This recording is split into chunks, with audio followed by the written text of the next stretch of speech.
Who the hell are you? Man, what? I should be asking you that. The hell you mean? Why you in my bed? Hold up, this ain't my place. I don't even know where the hell I'm at right now. Nah, don't play dumb with me. Somebody better start talking. Grandpa, wait. This isn't what it looks like. Then you better pray you can explain what it is. Man, I wish I could. You break into my house, crawl into my granddaughter's bed, and you don't know? I ain't breaking into nothing. All I remember is getting kicked out. Not a day. Aiden Callinism. God, I'm so screwed. Can't wait for tomorrow. Whatever you planned will be perfect. Love you. And his girlfriend's birthday celebration. Vanessa was... And he got... fast.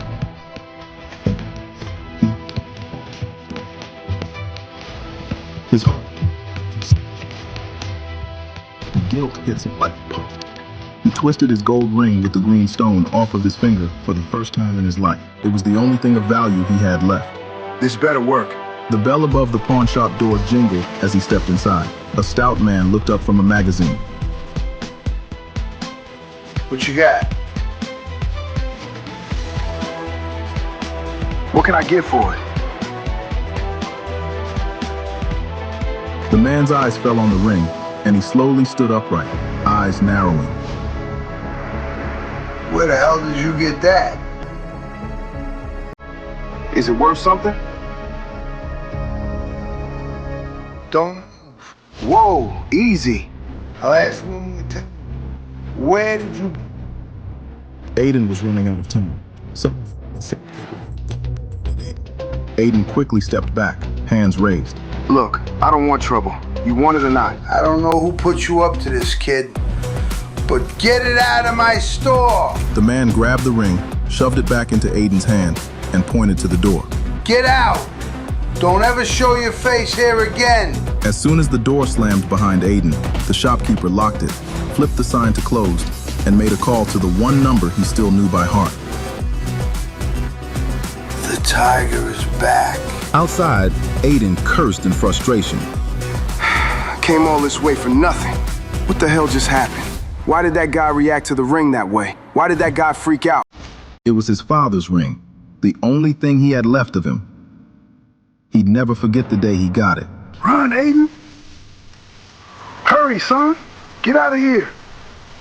Or these people will kill you too. Samuel groaned, clutching the bullet wound in his leg.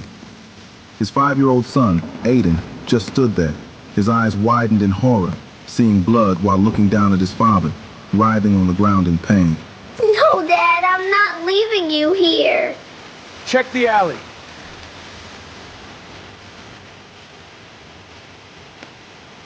He's bleeding. Can't be far. Samuel could see the men searching for them from where they were hiding. They had escaped into a dark alley, but it was only a matter of time before they were spotted. Come on, Tiger. Don't be stubborn. You've got a long life ahead of you. Don't waste it on a dying old man. Take good care of this for me, okay? Samuel slid a gold ring with a bright green gemstone off his finger and handed it to Aiden. Stay here, no matter what.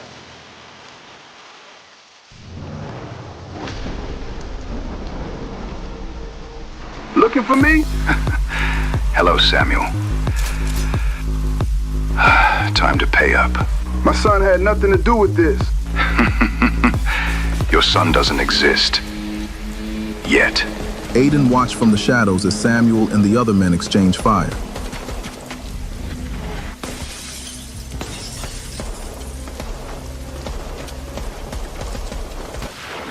Aiden looked on in horror as bullets flew through the alleyway. And then a man with a scarred face took a shot that went straight to his father's chest. The kill shot. Samuel's knees buckled, and he fell to the ground with a thud. Dad! Dad! Remember the face of the man that shot me, Tiger. Promise me you'll make that bastard pay. Dad!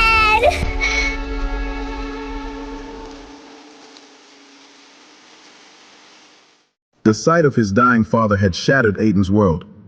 This memory, this nightmare, haunted him relentlessly, replaying in his mind like a broken record. It had been one of the worst days of his life, and he still didn't know why his father was murdered. Orphaned at a young age, he had been on his own ever since. His life felt like an endless grind. Later that night, Aiden was on his hands and knees, scrubbing glitter and God knows what else off a stripper pole at the club where he worked. Yo, Cinderella! A voice barked above him. Aiden rolled his eyes, knowing who it was without looking up. Derek Branson. Trust fund baby. Regular VIP who was arrogant as hell and obsessed with Aiden's girlfriend, Vanessa. Derek laughed as he poured out his drink on the floor at Aiden's feet. You missed a spot. Get him, Derek. Make him work for it! Laughter erupted from the table behind him. Aiden forced a smile and kept cleaning. I'd kill myself if I were you. You're a ghost in this city, man. Vanessa is wasting her time with a nobody like you. I could take this guy out with a single blow. But he couldn't afford to lose this job, so he said nothing and stood his ground. Got something to say? Derek was begging for a fight. Yeah, I didn't think so. Some people are born kings. Others were made to clean up after them. Next night, when Aiden reached Vanessa's apartment, loud music was coming from inside. That's weird. She didn't mention a birthday party.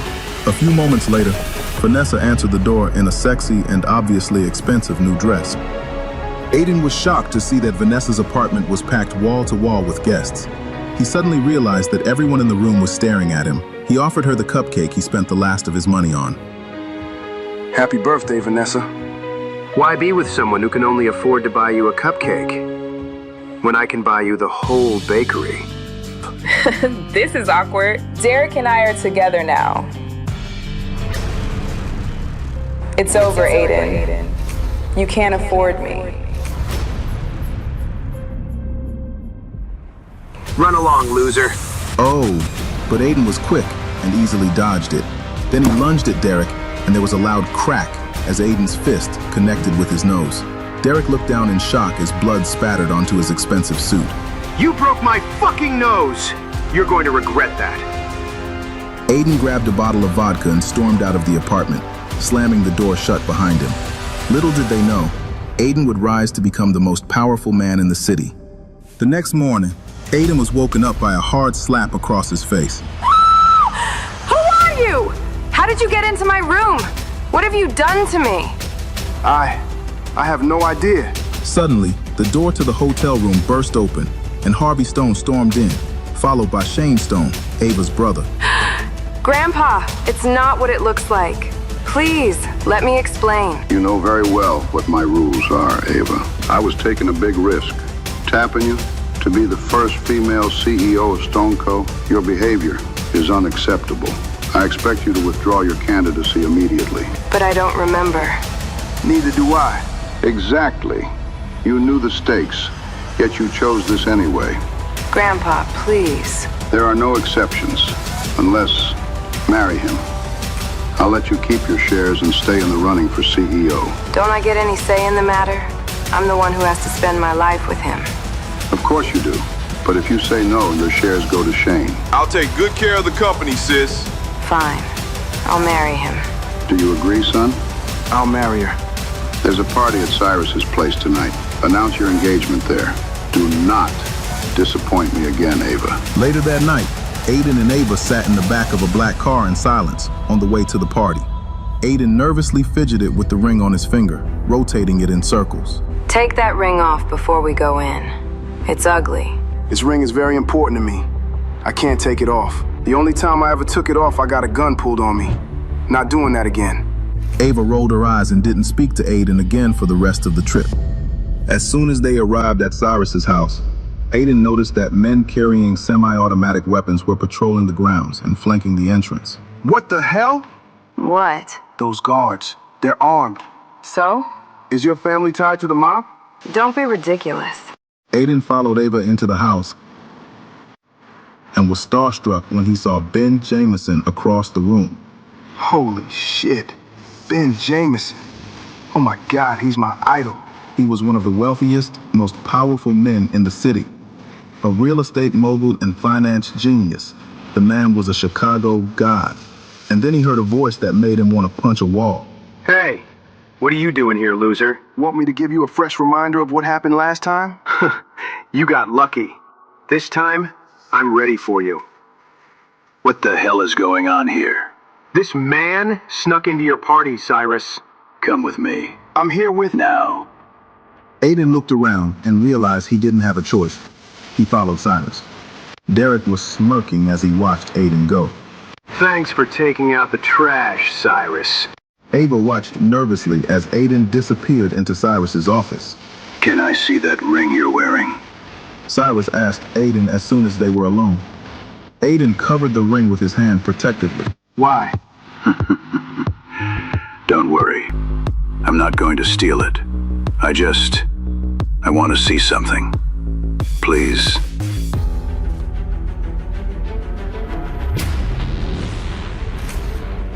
Tiger, it's you. It's really you. How do you know that name? I can't believe we finally found you. 18 years. Did you know my father? I didn't just know your father. We were business partners. The three of us built $1 billion empire together. In the photo, Aiden's father, Samuel, was standing proudly in the center. And for a brief moment, Aiden's heart swelled with a mixture of grief and pride, seeing his father alive and powerful in this image. His eyes then panned to the man next to his father. It was a younger version of Cyrus, and a third man with a large scar on his face that Aiden didn't recognize. At least, not at first. That scar. What? Suddenly, it all came back to Aiden. The man with the scar looked exactly like the man from his haunting memories that ruined his life. That's the man who killed my dad. There, on the wall, was the man who betrayed Samuel and killed him in cold blood. No, it can't be. Aiden's eyes flashed with rage as he stared at the photo. Play it cool. If you want to avenge your father, you have to wait until the time is right to strike. Who is he? The man with the scar? That's Raymond Castor. He was our business partner. What business? The Tiger Group. The most powerful Mafia syndicate in Chicago. My father ran the Mafia? We control this city. Politicians, police, newspapers, everything. And it all belongs to you now. Your inheritance. I'm just a delivery boy. You're the son of a Mafia kingpin. It's in your blood. When your father died, Raymond took over. Then he died and passed control to his son, Maximilian. Do you know who killed my father? No, but we'll find out. Aiden turns back to the photo, and he studies Raymond's scarred face. Then his gaze shifts towards something which shocks him. A glass frame hanging beside the photo. Inside is a gigantic blue velvety fur jacket that looked like it belonged to a man well over 6 feet tall. The luxurious coat seems to command respect, even behind glass. This was your father's signature coat. He wore it to every important meeting. Samuel Callahan was unforgettable. We have bigger problems. Dominic Grayson runs a rival organization, and there's a spy in our group. A spy? Someone's feeding information to our enemies. That's why you need to keep your identity secret. Take this. Max is out of town, but when he returns, we'll discuss getting you back in charge. This is your legacy. Time to take back what's yours. Promise me you'll lay low for now. Promise. Good. I'll be in contact soon. Aiden's heart aches, and he looks back for the last time just to see his father's smiling face. Aiden's eyes get filled by unshed tears. No, Dad, I'm not leaving you here. That night, Aiden found himself back in the dark alley where his father, Samuel, was killed. He watched as his father pulled himself to his feet, raising his gun to fire at the men standing by his car. As Aiden watched his dad limp away, the distorted and blurred faces of the men attacking his father grew clearer. Suddenly, Aiden's vision came into sharp focus. A man with a big scar running down the center of his face fired a gun right at Samuel. Dad! Aiden woke up, once again drenched in sweat. He relived the nightmare of his father's death every single night. Although this time, he knew the name of the man with the scar. Raymond Castor. Aiden was trying to piece everything together. He killed you, didn't he, Dad? Aiden wiped the sweat from his brow, and then he saw the time. Shit, I'm totally screwed. Aiden was baffled. He quickly rushes out. Aiden bursts through the front entrance, out of breath, his uniform wrinkled. Sorry, I'm late. I'm here. Aiden called out as he hurried through the front door where he worked. I overslept. Before he could even take 2 steps inside, Eric, Aiden's co-worker, blocked his path. Don't worry, Aiden. I already took the liberty of telling the boss for you. You what? He wants to see you in his office. Thanks a lot, Eric. He slumped his shoulders and headed to the back room. He's done for. Frank's been waiting for an excuse. Get in here. When Aiden walked in, his boss, a large, imposing man with a thick beard, leaned back in his chair, grimacing. Where have you been? I'm sorry, sir. I got caught up in something. I can't tell my boss the truth. I have to keep my identity a secret. That's your best excuse? Do you have any idea how behind we are on deliveries because of you? I'm sorry. It won't happen again. You're right. It won't happen again. Because you're fired. Get out. Fired? I can't be fired. I need this job. Little did his boss know, he was firing the man who would soon control every street, every politician, and every business in this city. Are you gonna leave quietly? Or do I need to ask my friends here to help? Aiden, the heir to a Mafia empire, stood powerless to reveal himself. 2 armed thugs flanked the office door. He assessed the threat, weighing his chances. Okay, fine. But you owe me the rest of my pay for last week. Guys, show Aiden here to the curb. Come on, kid, don't make this hard. The 2 hired thugs started for Aiden. Without even thinking, Aiden's instincts took over. He grabbed one of the thug's arms and pulled it toward the ground, throwing him off balance and causing him to trip over his own body weight. Seeing this, the other thug charged at Aiden, but Aiden threw a punch, knocking the other thug's teeth out. The thug fell straight back, landing on the ground with a solid thud. That's right! I'm the Tiger, boys! You really thought you could take on the future of the Mafia? Both thugs were lying unconscious on the ground. Aiden's boss trembled in fear. Okay, fine. Here's what I owe you for last week. Now get out of here. Sure thing, boss. Thanks for everything. Looks like my delivery days are over. Aiden felt a quiet satisfaction after putting those thugs in their place, a flicker of pride warming his chest. But the harsh reality remained. He still needed a new job to survive in this unforgiving city. Later that night, Aiden's phone rang. The words, "unknown number," flashed across the screen. Hello? Aiden, it's me, Cyrus. Cyrus? I was beginning to think last night was just a dream. I assure you, Aiden, this is no dream. There's someone I want you to meet. He's going to help you become the Tiger. His name is Ben Jameson. Aiden's breath caught in his throat. Ben Jameson? Like the Ben Jameson? The one and only. Aiden scoffed. He's one of the most successful entrepreneurs of the last decade. He owns half the real estate in the city. No one gets elected in this town without his backing. The man is a Chicago legend. Well, now he works for you, Aiden. What? Ben Jameson works for me? Aiden explained as he felt it's delusional. That's right. He can help you take back what's rightfully yours. But heads up, Ben won't take orders without a little persuading. Meet us at the Sapphire Club tonight. The Sapphire Club is one of the most exclusive clubs in Chicago. They'll never let me in the front door. Cyrus chuckled. Don't be ridiculous. I own that club. Besides, you're the Tiger now. But I'm not the boss yet. Not officially. But once you get Ben Jameson on board, you'll be one step closer to reclaiming your legacy. Good point. I'll be there soon. Aiden was standing in disbelief. He didn't bother for a second. He pulled out whatever came first and rushed out, eager to meet him. Aiden stepped out of the cab in front of the Sapphire Club, paying the driver with some of the bills Cyrus had given him. Keep the change. He took a few steps forward toward the door, but a large bouncer placed his arm in front of him. He looked Aiden up and down. The bouncer started laughing to himself, taking in the sight of Aiden's appearance. Just where do you think you're going, man? There's a private event tonight. Not just anybody can get in, especially not guys like you. Aiden knew what people saw when they looked at him. He wasn't decked out head to toe in designer labels or flashy accessories. He just looked like a common delivery boy. Look, I'm supposed to meet somebody inside. His name is Cyrus. He owns the place. Yeah, right. Heard that one before. Beat it, dude, before this gets ugly. Hey, look who it is, Vanessa. It's your pathetic boyfriend. Ugh, shut up, Derek. He's not my boyfriend. We only went out a few times. Derek and Vanessa approached the entrance to the Sapphire Club, decked out in expensive clothes. Vanessa wore a tight red dress that showcased all of her curves, while Derek was clad in a bright white sports coat and a gold chain. Aiden felt his hands curling into fists as they got closer. Sorry, Derek, but the only pathetic person around here is you spoiled prick. Oh, that is too good. That's some big talk from a guy who they won't even let inside. What's gotten into you, Aiden? Are you drunk or something? What's a dipshit like you doing here anyway? Making a delivery? Watch your mouth, douchebag. You want to go, you piece of shit? I've been looking for an excuse to finally put you in your place. You think you have what it takes to beat me? Fat chance. Okay, I've had enough of this.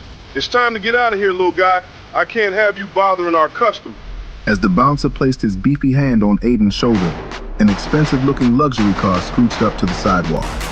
Cyrus stepped out, followed by a tall man in a custom suit, Ben Jameson. Aiden recognized him immediately. What the hell is going on here? This young man is with me. Move aside. Yes, sir. Sorry, Mr. Shaw. The bouncer quickly did as he was told. Aiden turned around to look at Vanessa and Derek as he walked away. Both of their jaws were on the ground. He couldn't help but chuckle. Oh, and one more thing. You're fired. Effective immediately. Aiden followed Cyrus. Inside, the Sapphire Club was packed. Hundreds of the most attractive nightlifers in Chicago crowded the dance floor. Aiden had never witnessed such opulence. The city's super elite moved through this world like royalty. Holy shit. Everywhere around him looked like they'd stepped off a magazine cover, dripping in designer perfection. Aiden glanced down at his thrift store clothes, then back at the polished elite surrounding him. He just felt out of place. This place is amazing. Aiden took in the sights, feeling the pulse of the music in his veins. Welcome to your world, Aiden. Cyrus led Aiden and Ben to a private corner booth, obscured from the view of the other club goers. Cyrus snapped his fingers. As soon as he did, a bartender appeared. We'll have a bottle of the private reserve champagne. Right away, sir. Welcome, Mr. Jameson. The bartender scurried away, frantic. Within seconds, the bottle appeared before them, engraved with the Sapphire Club logo. The bartender poured each of them a glass and then hurried away once again. Well, go ahead. This is your show now. Mr. Jameson, it's so great to finally meet you in person. I've heard a lot about you. My name is Aiden Callahan. I'm the Tiger. You're Samuel's son? It's time we got things back to the way they should be. Aiden's ready to take over and carry on his father's legacy. I'm sorry. I'm sorry for laughing. It's just... You think you can just walk in here and say that you're the Tiger? Why should I take your word for it? He's wearing the ring. So I see. But jewelry alone means nothing. If you really are who you say you are, then you should be able to back it up. How the hell am I supposed to convince Ben Jameson who I really am? What did you have in mind? How? How about you prove it? You and me, mano a mano. No weapons, no nothing. You're gonna have to take me in a fair fight. If you win, I'll help you reclaim the Tiger Group. If you lose, you can forget it. So, what do you say, kid? Aiden wasn't sure what the right move was. He'll never respect me or believe me if I don't accept his challenge. If he wants a fight, I'm going to give him the best fight of my life. Let's go. Right here and right now. Aiden locked eyes with Ben Jameson, fully prepared to fight him right there in the middle of the Sapphire Club. Take it easy, you two. This is a nightclub, not a fight club. There's a sparring ring downstairs in the basement. Come on. Aiden took in the sight of the basement beneath the Sapphire Club. It was configured like a makeshift boxing ring. Ben removed his coat and rolled up his sleeves, unbuttoning the top button on his shirt. You know, Aiden, I've never lost a fight. Well, then this should be a nice change of pace for you. Ben leapt over the ropes and paced around the makeshift ring, standing poised to attack underneath the lone light bulb. He was larger and taller than Aiden, with a tough, square jaw and imposing muscles. Aiden dipped under the ropes to face off with his middle-aged opponent. Best of luck, Aiden. Thanks, but I don't need luck. I'm gonna make Ben Jameson regret challenging me to a fight, or I'll die trying. This is for you, Dad. Without wasting another second, Ben charged at Aiden.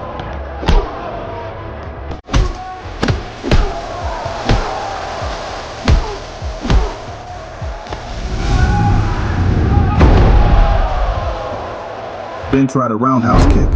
Aiden bent backwards, watching as Ben's perfectly polished patent leather shoes barely missed his jaw. Huh, impressive. You know how to stay light on your feet, but do you know how to throw a punch? Come on, hit me. Hit me right here. Is he really giving me a free shot? Aiden went in for a punch, but before he could hit, Ben grabbed Aiden's arm and punched him back with his free hand. Aiden reeled around, dazed, and then before he knew what was happening, Ben slammed Aiden to the ground by the throat. Rule number 1, never trust your opponent. Aiden gasped for air. His fingers clawed at Ben's forearms, but Ben's grip only tightened. Strength was slipping, the edges of his vision blurring to black. Then he heard his father's voice. Promise me you'll make that bastard pay. Promise me, son. Aiden's eyes fluttered. You're finished, Callahan. But Aiden wasn't done. Not yet. He had a promise to keep. Digging deep, Aiden summoned all of the energy he had left. Everything depended on this moment. It was now or never for Aiden Callahan. Ben shifted his weight, and that was the opening Aiden needed. With a sudden surge, he rolled his shoulder under, bucking his hips to throw Ben's balance off. Aiden slammed his forearm into Ben's ribs, gasping as air seared his lungs. Ben growled in pain. Good. You already know rule number 2. Always stay one step ahead.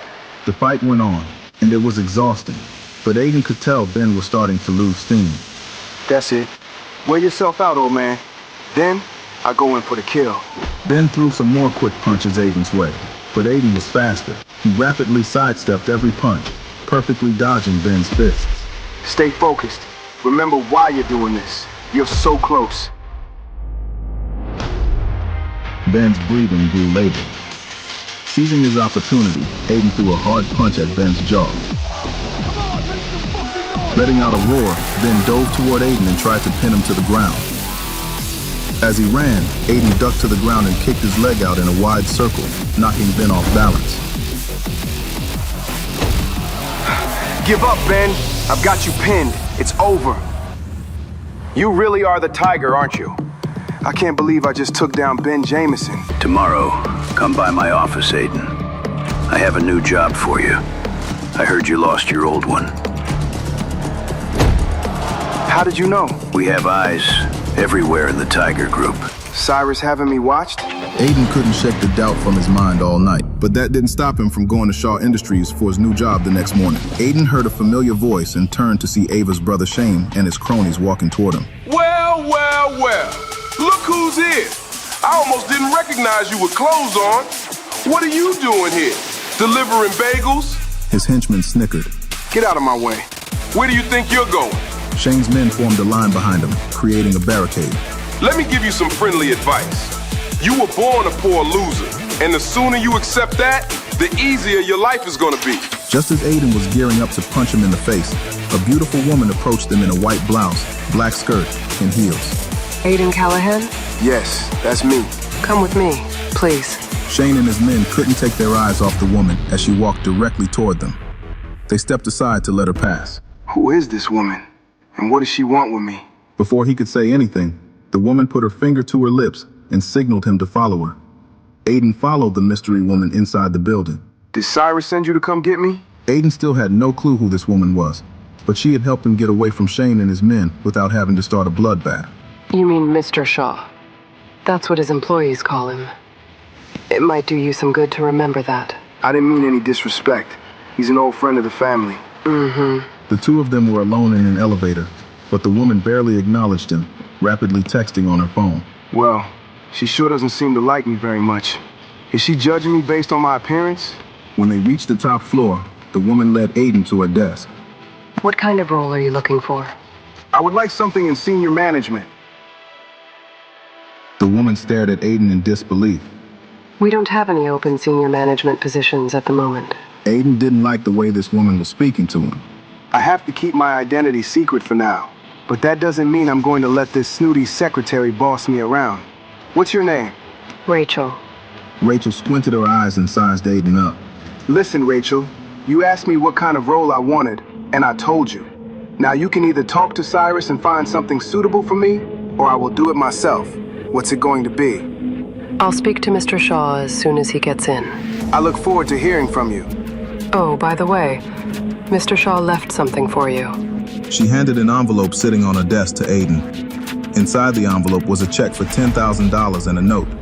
Here's some more cash to tide you over. Go to Broadway Bank. They'll take care of you. Good old Cyrus.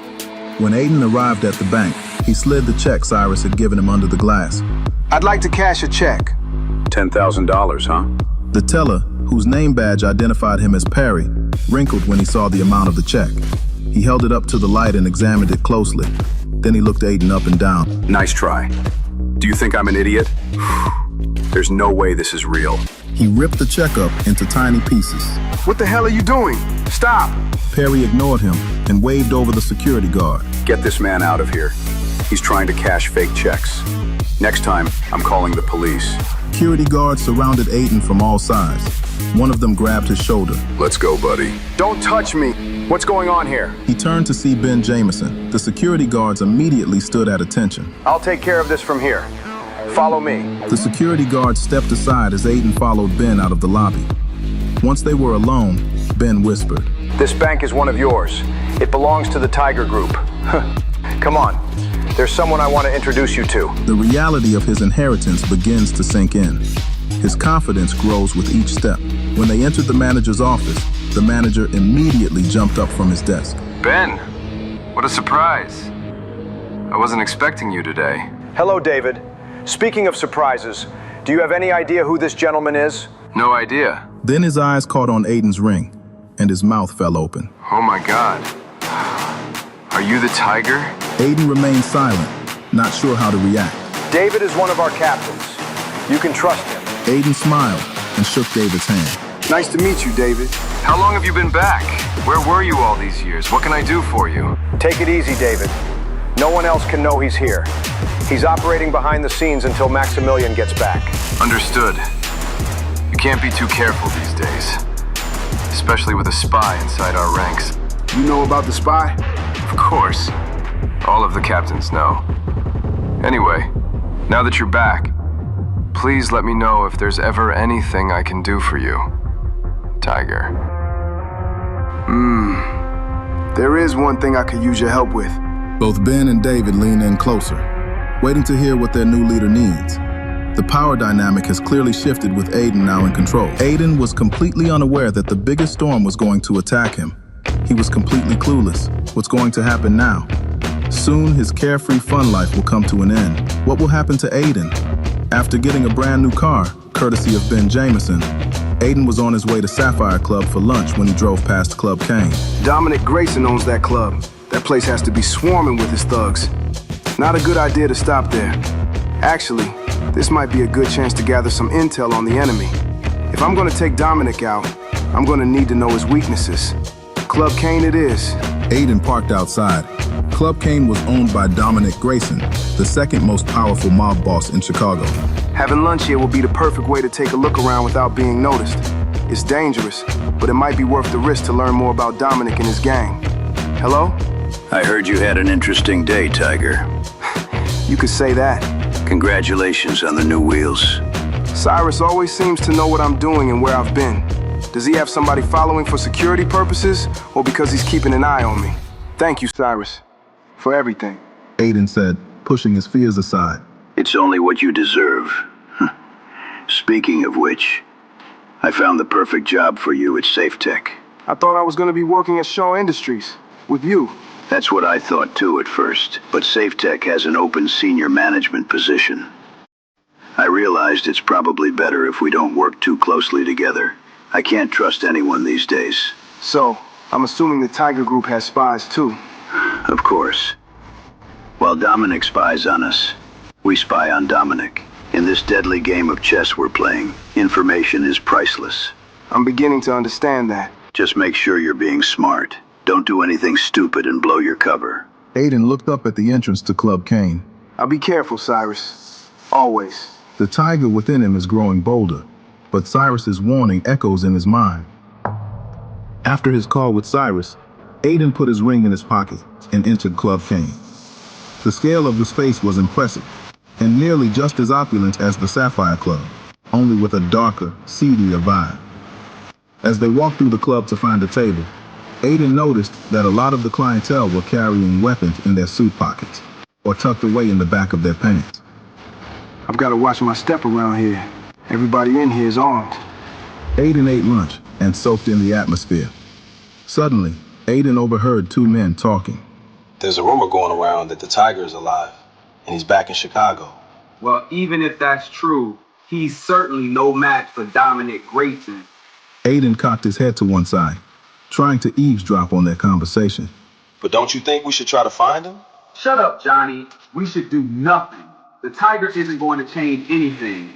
You can't even compare the Tiger to Dominic.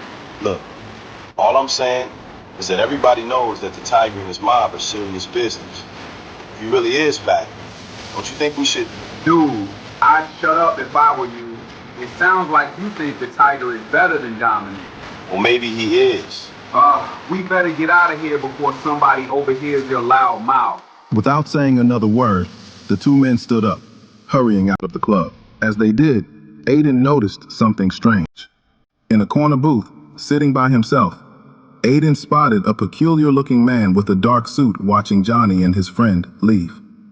The man quietly threw some cash down on the table to pay his bill. Then he stood up and followed the two men out. He watched carefully as the man in the dark suit pulled out a gun and exited the club. Just as he was about to follow, a tall man smoking a cigar entered the club. Everyone seemed to go still and stare. He wore an expensive suit, surrounded by lackeys clearing a path for him and keeping other guests at a distance. The man oozed power. A few men bowed as he walked past. That's when Aiden realized who it was. That must be Dominic Grayson, my mortal enemy. Dominic walked toward the back of the club with another man at his side, deep in conversation. I'm going to find out what he's up to, or die trying. Aiden made his way through the club, trying to keep a low profile. He was getting close to Dominic now, but he still could not hear what he was saying. Suddenly, the sound of a woman's high heels echoed behind him as a woman in a pencil skirt and white blouse crossed the room and walked up to Dominic. There you are, Dominic said when he saw her. He kissed her on one cheek and then the other. They were close. Wait a minute. I know her. Aiden's heart thudded in his chest with adrenaline. That's Rachel. What the hell is Cyrus's secretary doing here? Aiden's mind was spinning. Did Cyrus send her here? Or is she doing this behind his back? Dominic wrapped an arm around her waist. Let's go. Dominic led Rachel and the other man into one of the back rooms. Aiden had come this far. He was too close to give up and too stubborn to let it go. He discreetly followed them down a dark hall, taking his chances. Dan was being careful. Forgive me, Cyrus. Aiden stayed in the shadows, keeping a safe distance. Dominic, Rachel, and the other man disappeared through a swinging door with a circular window. Aiden crept up to the door, peering inside. Just then, the click of a gun sounded in his ear. Move an inch and you're dead. Is Rachel the spy within the Tiger Group? Or is she a useful pawn in Cyrus's game? Can Aiden trust Cyrus? Or is he being set up just like his father was? Will Aiden figure out who the mole in the Tiger Group is before they blow his cover and destroy his rise to the top? To know more, listen to the audio series, On My Father's Name, only on the Pocket FM app. Install the Pocket FM app now within 1 minute to download 30 free episodes before the offer disappears. Download now.